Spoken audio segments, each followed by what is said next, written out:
I think those are sort of interesting as a way to mark where it's at now.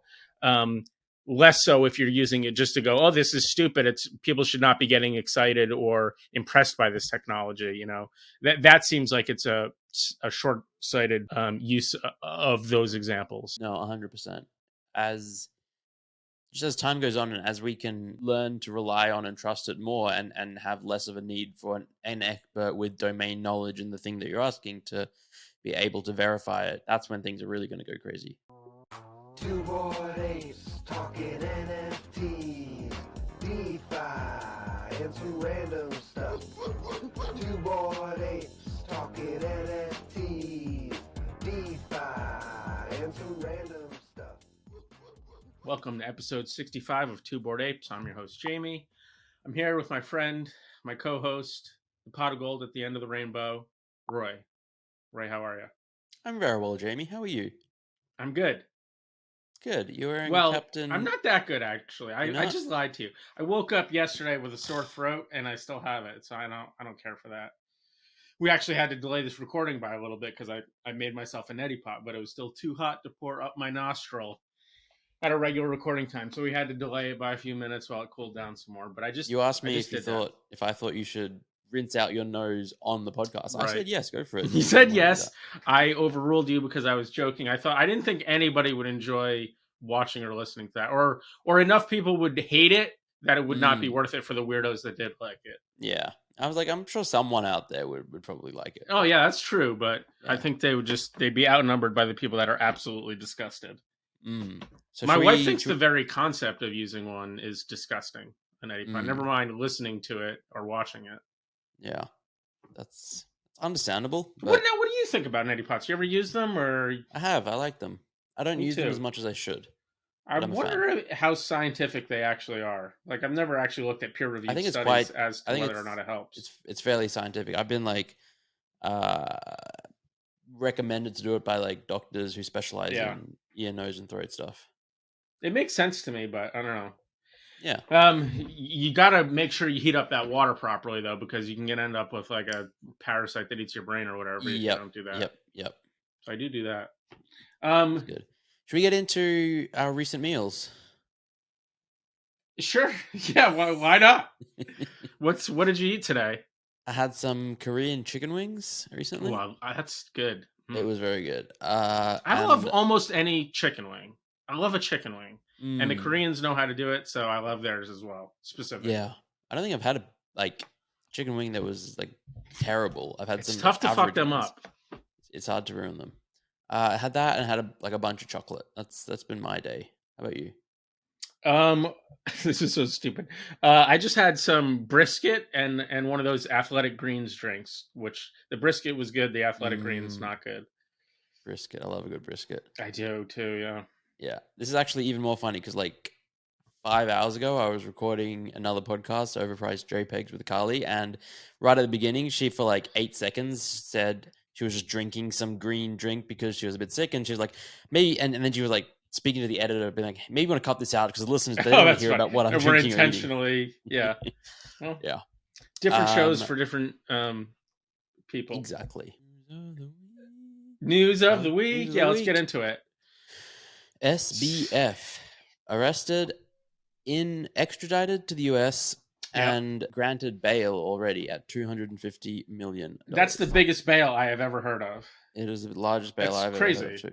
It is so much. It might be worth Googling just to see, but that is crazy for a variety of reasons. It's also, it's sort of like a direct, I've heard people talk about the cash bail system and how it's just obviously a clear-cut example that the justice system does not treat people evenly based on, I feel like that's, universally agreed pretty much. Yeah. And there's just a section of society that goes, well, you got to try harder to make money, and it's okay that we favor people with more money or whatever.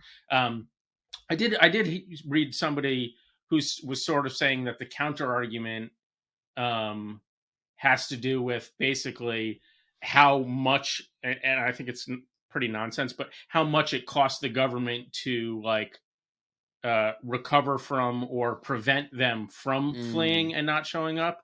And so the fact that it's less fair for people with less money, it's sort of compensated on the other end because they're giving it to the government to handle this Yeah. fleer or whatever. I have the answer of whether or The not it was the largest highest bail. It was that's not. been paid or asked. Da, da, da, da. 250 million is so much. It's crazy. Yeah. Also funny, in like one of those recent interviews, he said, I think it was with George Stephanopoulos. He's like, I Like have nothing. I have $100,000? about 100,000 in the bank, and that's it. Yeah. And that was a week and a half I ago. believe more has been paid.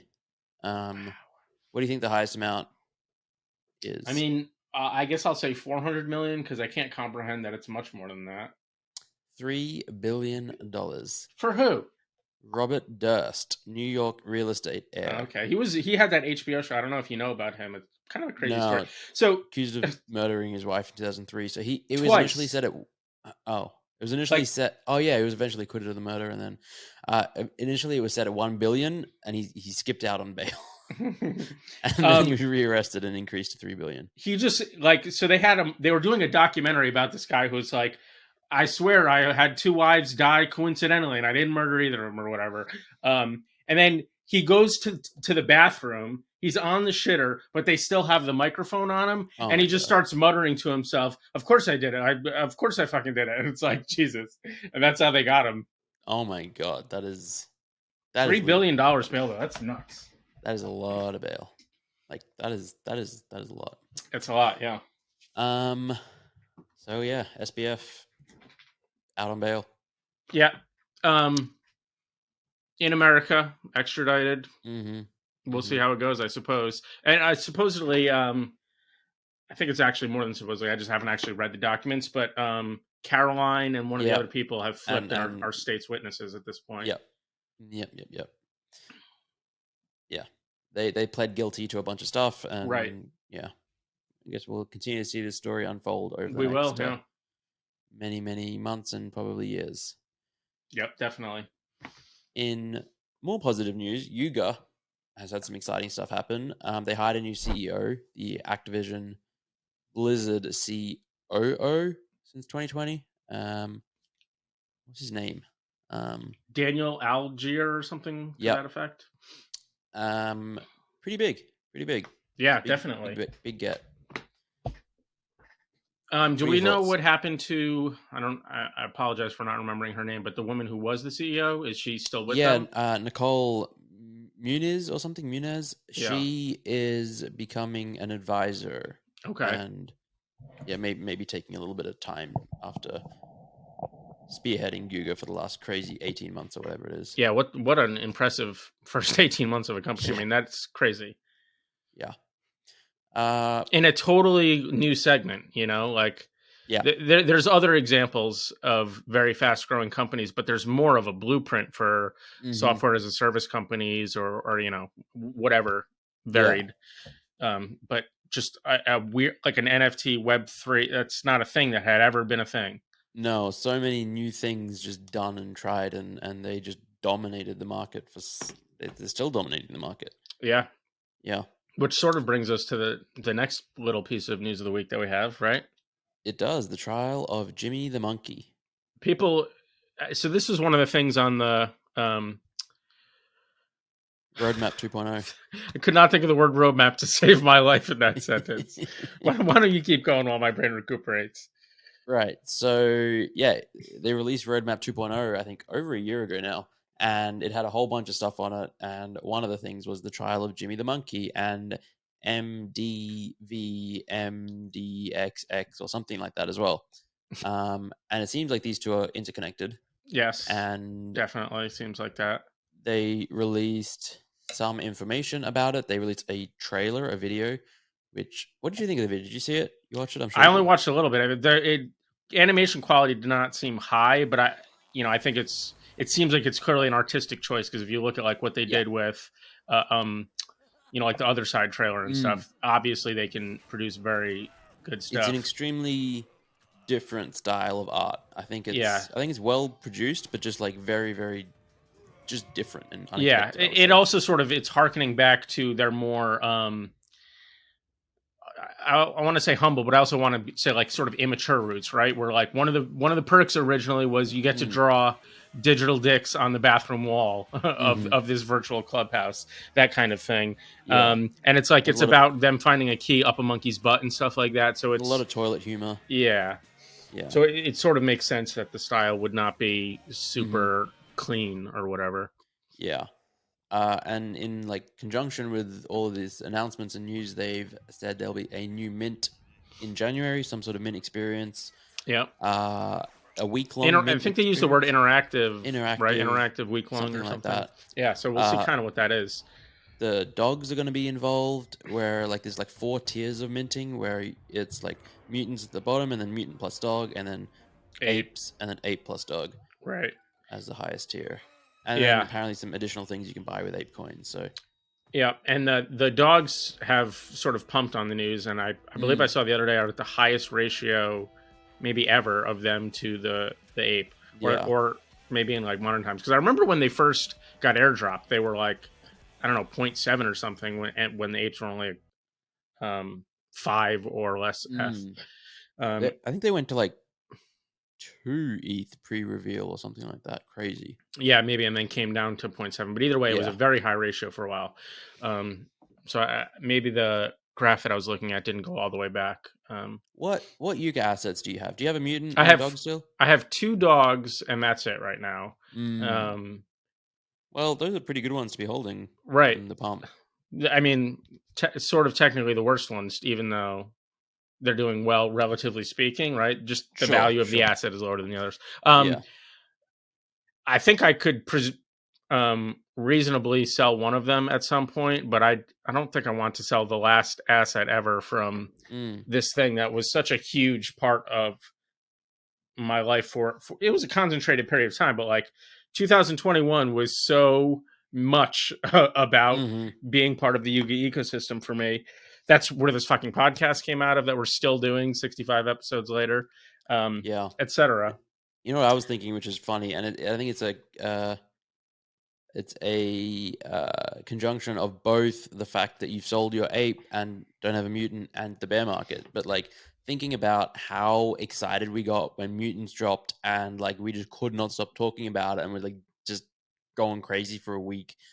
And then this trial of Jimmy the Monkey, and they're announcing some new drop, and like we didn't even message each other about it. It was just like, right? It's like, oh yeah, we'll put it in the podcast notes and chat about it later. It also felt like what I was inferring from the community on Twitter is that it sort of has just been so long since we've got an update that the level of excitement has been allowed to die down a lot. Whereas it seemed like it could never really dip before. So every announcement was building on the top of this. And it's been sort of the roadmap 2.0 has been going so slow lately. It felt like that people were kind of just having a bit of waning excitement. Which allowed this one to not excite people quite as much. But I definitely also still saw a lot of people, closely sleuthing the video and zooming in on this and going, it looks like this dog is in some sort of mech suit fighting this thing over here and all that. So, the people that are still very interested are obviously still very interested. Yeah. What did you think about, I don't know if you saw, I think it was Gordon who tweeted, just a question is like, hey, should we turn on the 2.5% royalties for the dogs so we can start doing cool stuff again or something like that? I saw that it happened. I'm not sure that I saw the initial tweet of him like polling people or whatever. But I did see that they were turning it back on. Seems weird to me that they raised as much money as they did, and then they apparently can't do stuff for the dogs until they turn the royalties. Like, I get it. Like, royalty revenue goes towards it being able to do cool stuff, but I don't know, that one just seemed a little weird. Yeah, I think we've sort of talked about this concept in the less successful projects a lot lately, but even if you look at something like Yuga, or specifically if we were looking at Yuga, right? If you go back however many months you want to, let's go back to say January or whatever, when they're planning out their business, the amount of revenue and high margin revenue that they think that they're going to be taking in on a month-to-month basis is just so fucking much higher than where they're all finding themselves now, that it's not surprising to me to see them going, oh, you know what, let's like, especially now that they're doing a lot of sort of dog stuff, right? And so that's theoretically going to make the dog bot churn. See a lot of trades. It makes a ton of sense for them to put it back on. It's still maybe, you know, for the people on the outside looking in and the people in the lesser projects who weren't able to raise at $3 billion valuations going, geez. But it, you know, from the perspective of inside the team, looking at what we thought we were bringing in, and now all of a sudden what we're bringing in, we cannot do what we thought we could do. It makes a lot of sense to me. Yeah. What else? Yuga. I think that was it for the Yuga stuff, right? Yeah. That's our first Yuga segment in a long time. In a while. We used to have a whole Bored Ape Yacht Club segment. The podcast name, right? Two Bored Apes. One other thing that we had on our news of the week is that there was another big XCOPY sale. 6529 bought one of XCOPY's old 2019 works for, I think it was 350 ETH today. Something like that, And it was last sold for $75. The person basically paid and has not moved it since. So in 2019, somebody bought it for $75 from XCOPY and then just sold it today for $300 whatever $1,000, 400. Amazing. Crazy. Yeah. I was listening to I think it was a podcast with Claire Silver. I think it was that. Or I was talking to Josie Bellini the other day. One of the two of them were talking about how they were like selling their work for $1 back in 2017, or like they couldn't even give it away. And now a lot of these OG artists are able to sell like XCOPY for $400,000. It's very crazy. I don't know enough really about traditional art to understand just how fast some other artists' rises have been. I'm sure there's been some parallels. You know, like just when the right gallery owner or whatever deems you to be the next new thing, shit can just go crazy. Whereas there's sort of a weird organic thing to some extent, right? That's happened here, where it's just, if you believed in the concept of putting art on the blockchain early enough and kept at it, that just made you such an OG in this movement that it's really benefited the people that were doing it.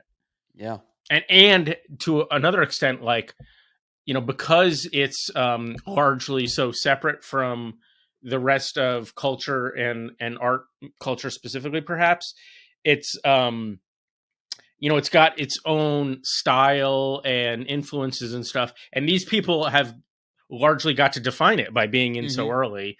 And so, you know, they become so foundational in it, even if in theory some other artists that come along later you know, are taking it to new heights or whatever. It's like, you're building on this, you're doing this type of thing. Glitch art, you know what I mean? Like, it's very synonymous with him at this point. And it's also like, it's just not really possible to sell that as physical art. Like, that's it's a form factor a product market fit type of thing, because like you're saying, that art is not really conducive to any sort of non-blockchain sale. Art is great.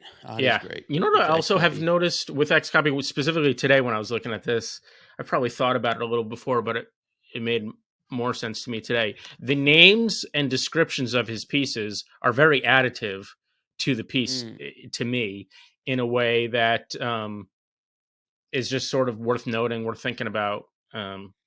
He does a lot of like social commentary, or it's very meta. But you can do that with your art without adding to it with the title. Did you read the Shark book? I read about 70% of it.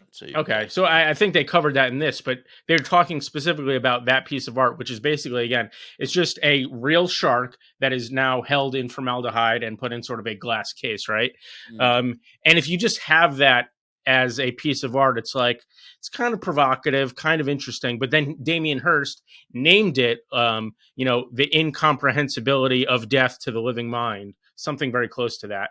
And it's like, ooh, that just sort of elevates it and casts a light on it and gives you a little bit of sort of insight into what is the artist thinking when they create this? What do they want you thinking about when you're looking at it? So that way it's kind of reflecting you and the artist in a way, rather than just kind of you being stuck there and going, okay, it's a shark. Do you have a favorite one-of-one artist in the NFT space? That's a good question.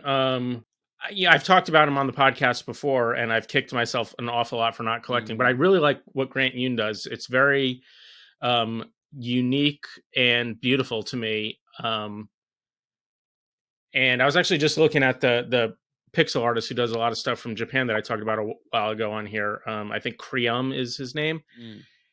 He's another one where it's just the art is very evocative of sort of that positive nostalgia feelings that just sort of seeing like a beautiful landscape of that is familiar to me, that I really love and respond to.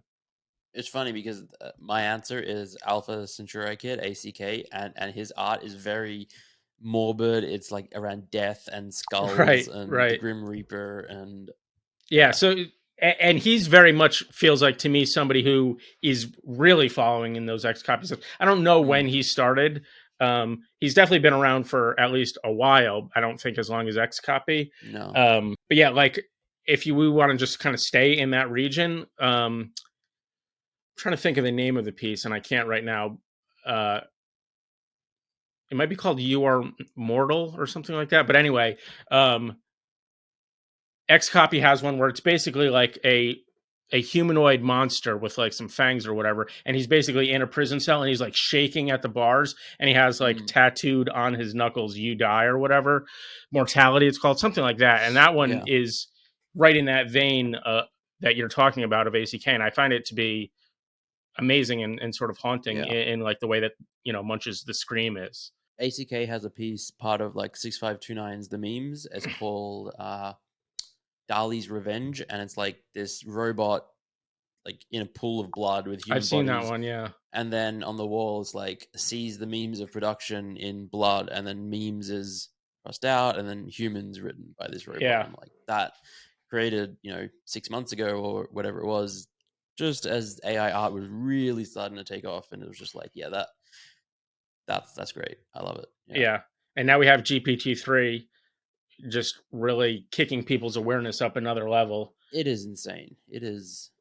I created some beautiful art today with Midjourney, and just have you looked at the ones, and I feel like there's sort of two sides to it, but where people are giving examples where it gives an answer that sounds reasonable. Like there's a lot of like math probability ones I've seen specifically where people go, if I have a sack of 2 million marbles and I pull out 7, what are the odds that they're all red? And it's like, it's completely impossible to compute because we've given you way too little information. And then it spits out something that sounds good. And if it was like a question that you actually didn't know the answer to, didn't know that it was incalculable, that kind of thing, you could very easily misconstrue that for being accurate information. I think those are sort of interesting as a way to mark where it's at now. Less so if you're using it just to go, oh, this is stupid. People should not be getting excited or impressed by this technology.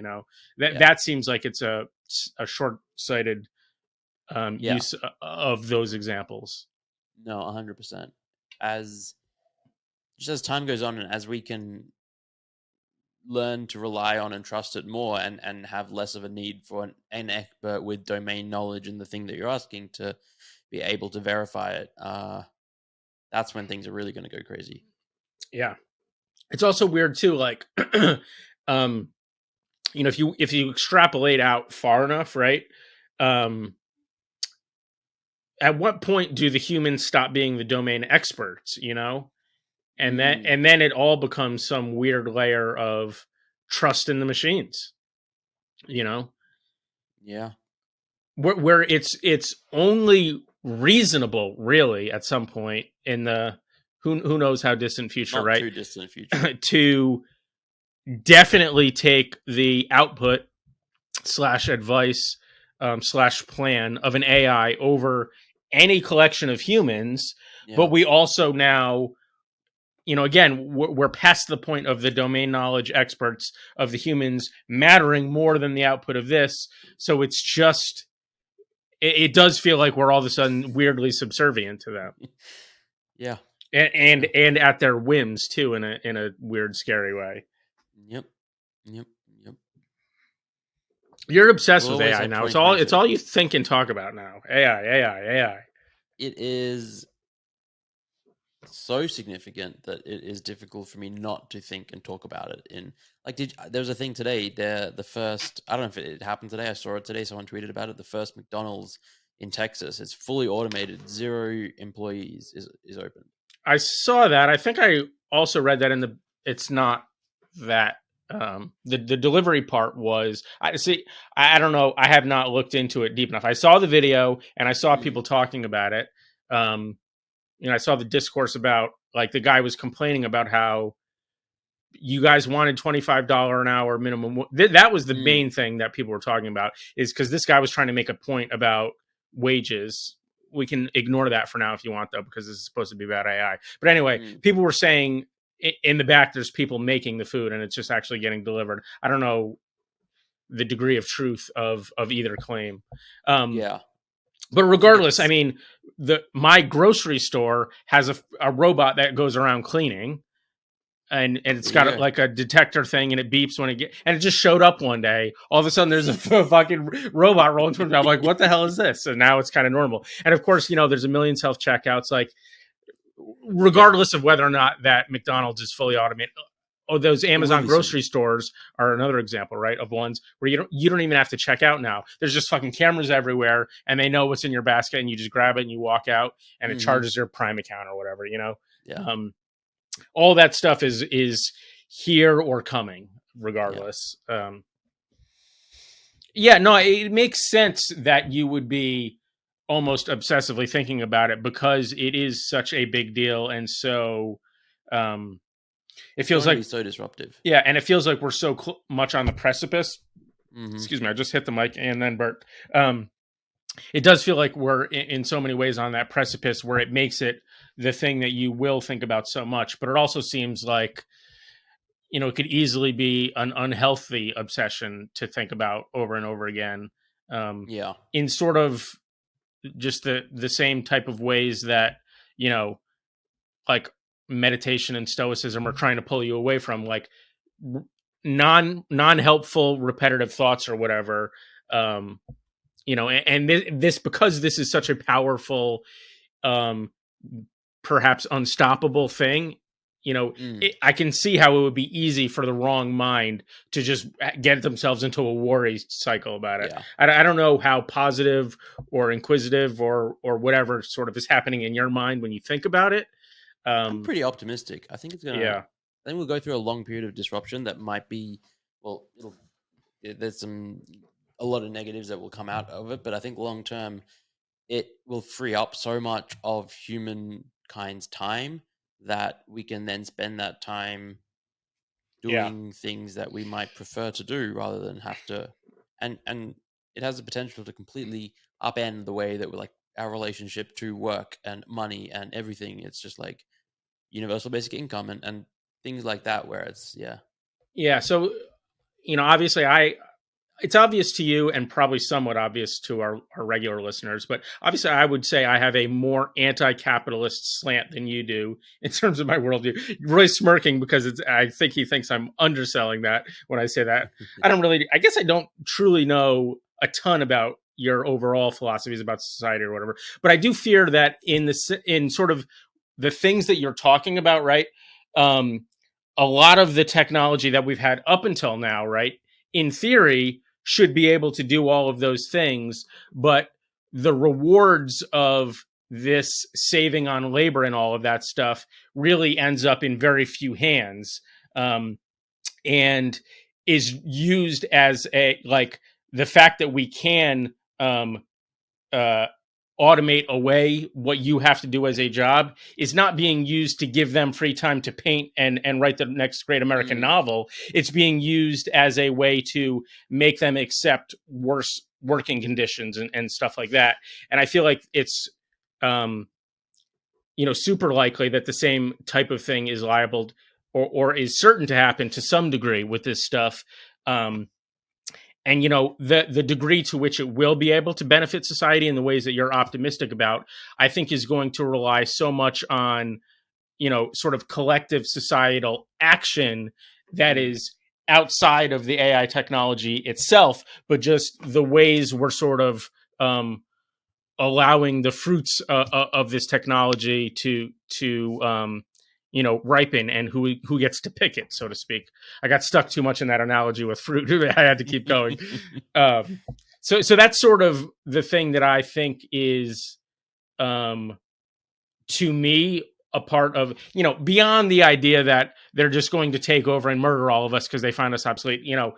Forget that. It's possible. We can talk about it if you want to, but it seems far enough away and not that interesting compared to the more realistic stuff that we can look at past human behavior in sort of modern society to infer what is liable to happen here and what maybe we don't want to have happen, or what we'd have to do to prevent it from happening. I mean, I can keep talking about this. There's AI robots being sent to mine asteroids and planet hop, and there's things that you can rewind your entire. Let's move on. Okay. AI is awesome. Fiat on ramp. Do you want to talk? I'll just quickly mention two things. That you added this. It's cool. Definitely an important continuing thing that we're getting more of. Yeah. So Moonpay has partnered with Uniswap, and Moonpay is like this. It was making a lot of noise last year because a lot of celebrities were using Moonpay to pay fiat to buy Bored Apes, and they're basically an on-ramp to crypto provider, where like a third-party service where you can buy crypto using credit card, bank account, fiat, basically. And now you can just on Uniswap. Previously, to buy tokens on Uniswap, a decentralized exchange, you would have to fund a MetaMask wallet with ETH or USDC or some other coin, and then generally doing that is like through a centralized exchange and or having a friend send you tokens and then buy. But now you can just fund directly with a credit card, which is pretty cool and potentially scary for people with gambling problems who are just like going crazy on I suppose, but those people can already just buy lottery tickets. Exactly. And in a similar vein, MetaMask mobile users can now use PayPal to fund their wallets. So that's just additional ways. We just keep seeing. I think there was some Visa announcement as well where they they're going to automatically have something on. It's either Polygon or a different F layer 2. Something happening. There. Mainstream adoption, slowly but surely, one way or another, we're getting there. And isn't there some expression like slowly and then all at once or something like that? Sure. Something like that. This is not Visa's first foray, right, though, because they made splashes by buying some what they found historically significant crypto art, because they they said something about how they had like a collection of, it was like historically significant things in the history of payment or something to that effect. And so their idea was that crypto is sort of this new technology within the payment sphere. And this CryptoPunk is sort of a relic of it, because you can't, buy an ATM machine or whatever of crypto. I guess they could buy an old mining rig, but that's kind of lame. And so they bought. You can't buy like, well, it's kind of silly to buy like one of the first Bitcoins mined because it's fungible. It's like all right. This has been News of the Week. This week's episode is sponsored by Evaluate.xyz. It's the first live NFT swapping platform on Flow and Ethereum with a built-in chat feature. Users can meet other NFT collectors, negotiate deals, and live swap NFTs in a secure trading lobby. Over 1 million collectors have already used it to manage their Flow and Ethereum NFTs. Start meeting new collectors instantly and swap NFTs by visiting Evaluate.xyz. You know what I was thinking when you were saying that, Jamie? With how we often play What Am I Thinking on this show, I'm just like, wouldn't it be fun if there was a game where you both put like an NFT and then you have to try and pick an NFT that's in the middle of that? Ooh, that's fun. And then maybe you swap them. I don't know. It could be also very interesting to do, in more specific categories, like some generative art aficionados. You have two generative art projects, and what is the project that kind of has both of their DNA in it? That would be very fun. It always comes back to like gambling or gaming for me. But imagine like you each have to pick like you select 10 NFTs each that have like a floor price of a certain amount, and you just put them into a pool, and it like picks one from them and one from you, and it swaps them. Yep. That'd be fun. I'd gamble on that. I would definitely do that. Or you could do ones where, well, we could go all day talking about the gambling possibilities to NFTs. Go check out Evaluate.xyz. They are wonderful sponsors of this show. Thank you very much. Yes, thank them and use them so that way they feel good about sponsoring us because we feel good about it. Yeah, otherwise we're gonna be on the streets and not able to record. Right. That's very much not true. That's not true, but it does cost money to run this podcast, make the podcast. It does. And having sponsors helps defray those costs. So thank you. Art blocks and generative art in general. Jamie, tell us about the Rapture project. Okay, so the Rapture was a project by Dmitry Cherniak of Ringers fame. He did it last year, almost exactly 1 year ago. I think it was probably a year and 3 days at this point. And it was a free mint for, if I remember correctly, everybody who had a Eternal Pump, which was a project of his. Maybe it was Eternal Pump and Ringers. No, it was just Eternal Just Pump. Eternal Pumps. Okay, so everybody who had an Eternal Pump could freely mint a Rapture, probably one for every Eternal Pump, so people who had multiple could get multiple. Might have been an airdrop. I don't know if it was a free mint. Same, functionally the exact same thing, Roy. And he wanted to sort of gamify it a little bit. So basically he said, the collection is, I guess, 50 pieces big, one for each Eternal Pump. But if any of them get listed, traded, or sold, I'm going to expand the collection to 1,000 and 666. Yes, to a lot more. I'm sorry, I guess it was 1,000. I was guessing there to 666 pieces. Essentially, diluting and devaluing, in theory, the collection quite a bit. So it was sort of a fun gamified thing to see if these people and it was sort of playing into this idea that people are in it for the money and they're degens and all this fun stuff to see if people could really hold off, or if one person was going to sort of, break the line, so to speak, not hold the line and list one, and it never happened. Deadline was, like you said, a few days ago. I'm kind of bummed. Like I would have, like, the art of these Raptors is amazing, and it would be cool to be able to collect one. Which would have been easier if there was 666. We can assume. Of them. I am a little surprised. I would have thought that there's someone that A, needed the money, wanted the money, right, or B, just chose chaos. Woke up one day and was like, has enough money and doesn't care, and was like, screw it. That's right. Yeah. I mean, the thing about needing the money is that essentially, right, they all have to have had an Eternal Pump. Yeah. So in theory, there's other ways to do it that don't dilute one of your assets. And then if you want to look at the tax implications of it, at least in America, it's going to always basically be better to sell a 1+ year old asset than this Rapture asset, which is by definition, right, under 1 year old if it's going to trigger the thing. So in some respects, it's not that surprising. But, one of the things that Dimitri's talked about a lot, and people, around it have, is that Three Arrows Capital, which imploded, was very involved, I guess, is a simple way of saying this. Basically, they had some pumps, so they had some of these, and then they were going through this liquidation process of the bankrupted fund, and still managed to not list one. So that was sort of an impressive feat that, at the beginning of it, you wouldn't have thought we're going to have to go through this. And if you did have to go through it, probably this is going to get broken because, the bankruptcy court or whatever, whoever's running it probably doesn't care. I think it's probably going too slow maybe. And that had more to do with it rather than the specifics of them wanting to avoid this. But either way, kind of a fun little wrinkle in it. Floating World Genesis by A.A. Murakami. A recent drop, Art Blocks, I believe Pace Gallery collab. Yeah, I think it's the second one of those, maybe. Maybe third. Yeah. 250 NFTs. These like floating bubbles. They look kind of like Bubble Blobby, except much more uniformly spherical, I would say. Yeah. Did you follow this? Do you have any? What do you think? I didn't follow it any more than what you probably know about from it getting talked about a bit in our group chat. I did not get any. I did not pay attention to the mint, which apparently was another one of these ones where the bots really just did the whole It went thing. crazy. Like again, I think I saw Trill complaining on Twitter a week or so ago about how they're ruining it.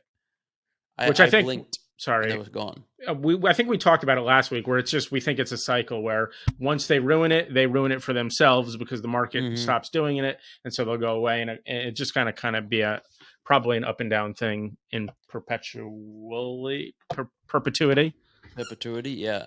Someone posted a screenshot of like the top 10 wallets that collectively minted like 80 of them, and not a single one of them had another art blocks in their wallet, and it's just like 80 of them. What was the total mint size?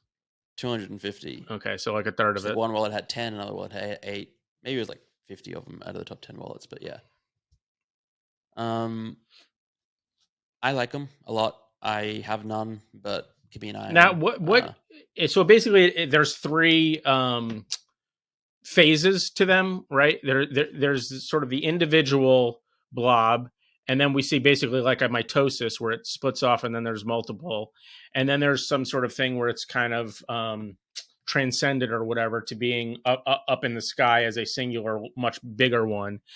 Yeah. And so I actually did briefly look at the collection today, and I was basically just looking at the thumbnails, and then I clicked live on one of them to watch it animate. But I only did that for 30 seconds or whatever, and it didn't transition from one phase to the other. So can you explain to me that you don't know about it? It's been enough time looking at them. No, I've seen them in various phases. So I don't know if they go back ever, or if it's like a gradual thing, and then once it gets to that sort of planetary type alignment or whatever.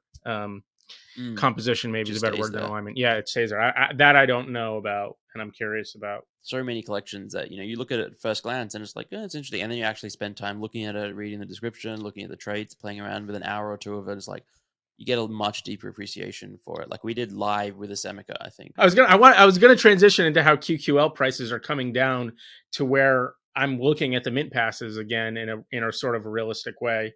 But it seems like maybe an abrupt change, and we have more other generative art stuff to talk about.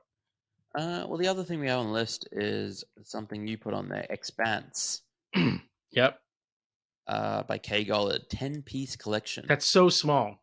It's so small. I'm very curious what they'll go for. They look cool. He's kind of tweeted some, in progress shots of what appears to be this collection for a long time now, and I've always thought they looked really interesting.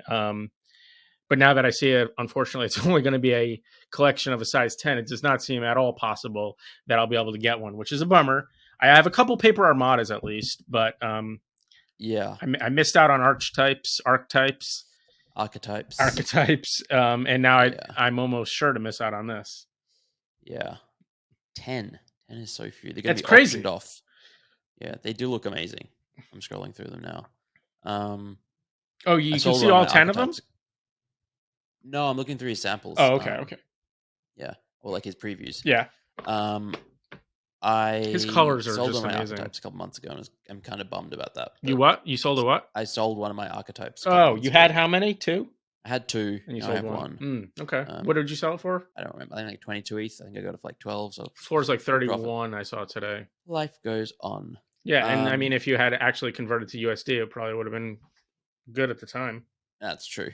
Compared to where it is now. QQL mint passes. You have like a price point that you're gonna?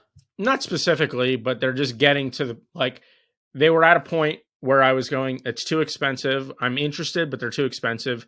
And now it's at a point where it's like, it's too expensive and I'm interested, but it's only too expensive by enough that I'm going to keep an eye on it more actively now. That's basically it. They're at 7.75 ETH. Yeah. So I'll have to sell something or get some of the bigger loans repaid before I realistically think about it. But it's it's getting to the point where maybe I'll bid 6 in a couple of weeks or something. Yeah. I don't know. I don't actually know what the highest current bid is. I think I'll look it up. 5.4. 5.4. Yeah. So I mean, 6 might be able to do it if I did it soon. Who knows? The floor price graph is basically just straight down. It's like a minor dip in late October. Looks like 8 days ago somebody sold one for 7, which is the cheapest that I can see. Anything else Gen Art related? You're looking at the thing, I assume, right? Yeah, nothing on our list. But like sometimes something comes up during. Right. Nothing that I can think of. All right, and this has been generative art. Art blocks. Art blocks, Did that generative art in backwards. general. What am I thinking? What am I thinking?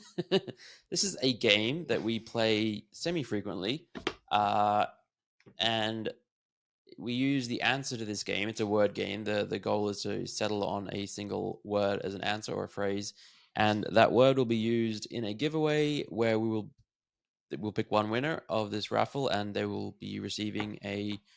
God, I can't even speak or think. They will receive 2 FX Hash or Tezos pieces of art. Correct.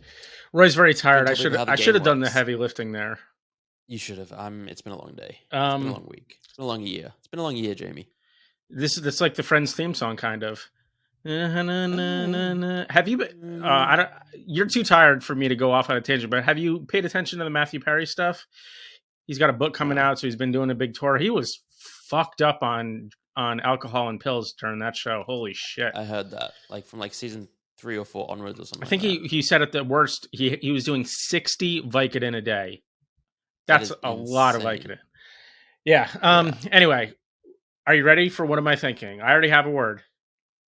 We got to explain the rules to the people because we might do have we listeners. Every now and then we do. Okay, it. I'll do. I'll speed explain it. Yeah. Roy and I are going to count down 3, 2, 1, and then we're both going to say a word. And then the two of us are both going to try to figure out what is the thematic word in between those two. And then we're going to go 3, 2, 1 and try and guess that. And we keep going until we say the same word. That's it. Cool. Let's go. And then again, that final word will be the password that can get you into the raffle for the free piece. All right. Yep.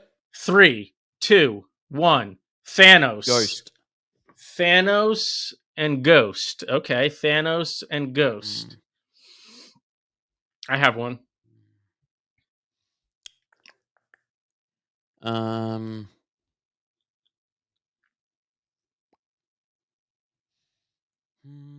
don't know enough about comics to have a great answer, but I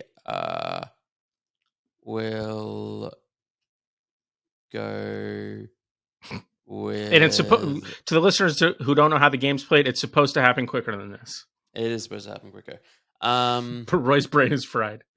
It is. All right, let's go. 3, 2, 1. Snap. Thor. Snap and Thor. Snap and Thor. Okay. I have one. Sure. 3, 2, 1. Mjolnir. Gauntlet. What'd you say? Gauntlet. Gauntlet and Mjolnir. Gauntlet and Mjolnir. Okay. You ready? Sure. 3, 2, 1. Endgame. I don't think Roy even finished saying a word. I was trying to say hammer, and I said hap. Okay. I don't even know how that happened. Hammer and Endgame. Hammer would be great. Thor. Yeah. It's another good answer, though. I don't know if you know it. I know it, but I just can't think of it. Great. It's all right. 3, 2, 1. Stormbringer. Odin. What was that? That's the one. Odin. Odin and Stormbringer. Okay, you know what else would be good? Here's Thor. All right, I got one. 3, 2, 1. Asgard. Thunder. Asgard and Thunder. Again, Thor would be a great fucking answer here. Asgard and Thunder. Okay, I guess I'll say something. 3, 2, 1. Loki. Okay, Loki. Not bad. Not bad at all. Not A bad. little bit slow there on the second word, but that's okay. Loki. So that Loki. Yep. That'll be the Mhm. password. We'll have a form in the show notes. Have you seen that show, the Disney Plus show, Loki? I watched, I think, an episode and a half. I'm so behind on everything. It's a bummer. People are raving about Andor. I would love for our listeners to tell us how much they're loving Andor, and if I should believe how much people on Twitter rave about this show. Do you even know about it? I have no It's idea. the new Star Wars show. People fucking love it. I don't watch Star Wars. I've never watched. I don't really like most Star Wars stuff either, but people are talking about it like it's so good I should see it anyway. Thanks for listening. Be a good person. Donate blood, etc., etc. Drink water. Drink water. Like, comment, subscribe, tell a friend. Wear your seatbelt. Merry Christmas. Happy holidays. Whatever you celebrate. Right. Even if you don't celebrate, have a good week. Yes, we the official stance of this podcast is that we want you to have a good week. Have a good week. And tune in next week. Thanks for listening. Take care, everyone.